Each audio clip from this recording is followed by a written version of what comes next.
ಸಿದ್ದರಾಮಯ್ಯ ಅವ್ರನ್ನ ಟಾರ್ಗೆಟ್ ಮಾಡುವಂತದ್ದು ಮುಂದುವರೆದಿದ್ಯಾ ಅಂತ ಸರ್ ವಿಪಕ್ಷಗಳಿಂದ ಬಿಜೆಪಿ ಜೆಡಿಎಸ್? ಈಗ ಅವರು ನನ್ನನ್ನು ಯಾಕೆ ಟಾರ್ಗೆಟ್ ಮಾಡ್ತಾವ್ರೆ?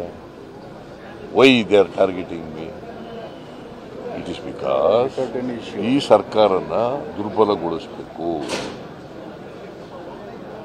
ಅಸ್ಥಿರಗೊಳಿಸಬೇಕು ಅನ್ನೋ ಕಾರಣಕ್ಕೋಸ್ಕರ. ಯಾಕಂತಂದ್ರೆ ಟ್ರೈಡ್ ಆಪರೇಷನ್ ಕಮಲ ಮಾಡೋಕ್ಕೆ ಪ್ರಯತ್ನ ಮಾಡಿದ್ರು, ಅದಾಗಲಿಲ್ಲ.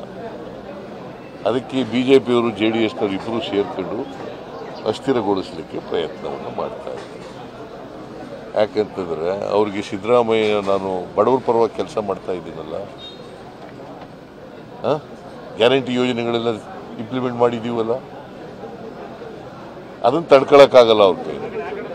ಯಾಕಂತಂದ್ರೆ ಗ್ಯಾರಂಟಿ ಯೋಜನೆಗಳಿಗೆ ವಿರುದ್ಧ ಅವರು ಫ್ರಮ್ ದ ಡೇ ಒನ್ ಹೇಳ್ತಾ ಇದ್ದಾರೆ, ಇದನ್ನು ಮಾಡೋಕ್ಕಾಗಲ್ಲ ಅಂತ ಪ್ರಧಾನಮಂತ್ರಿಗಳೇ ಹೇಳಿದ್ರು. ಒಂದು ವೇಳೆ ಮಾಡಿದ್ರು ಕೂಡ ನಿಲ್ಲಿಸ್ಬಿಡ್ತಾರೆ ಅಂತ ಹೇಳಿದ್ರು. ನಿಲ್ಲಿಸಿದೀವ ಈಗ ನಾವು? ಒಂದು ವರ್ಷದಿಂದ ಯಶಸ್ವಿಯಾಗಿ ಮಾಡಿಸಿದೀವ ಇಲ್ಲ? ಅದಕ್ಕೆ ವಿರುದ್ಧವಾಗಿರತಕ್ಕಂಥವ್ರು ಅವರು.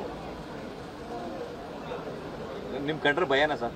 ಯಾರಿಗೆ ಭಯ ಅನ್ನೋದಕ್ಕಿಂತ ನಮ್ಮ ಸರ್ಕಾರ ಆಡಳಿತ ಈ ಬಡವ್ರ ಪರವಾಗಿದೆ ಅನ್ನೋದು ಅವ್ರಿಗೆ ಭಯ. ವೈಯಕ್ತಿಕ ಭಯ ಇದೆ ಅಂತ ನಾವು ಹೇಳಕ್ ಹೋಗಲ್ಲ. ನಾವು ಬಡವ್ರ ಪರವಾಗಿದ್ದೀವಿ, ಬಡವ್ರಿಗೆ ಕೆಲಸ ಮಾಡ್ತಾ ಇದ್ದೀವಿ, ಪರಿಶಿಷ್ಟ ಜಾತಿ ಪರಿಶಿಷ್ಟ ವರ್ಗದವ್ರ ಪರ ಕೆಲಸ ಮಾಡ್ತಾ ಇದ್ದೀವಿ, ಅದು ಭಯ ಅವ್ರಿಗೆ.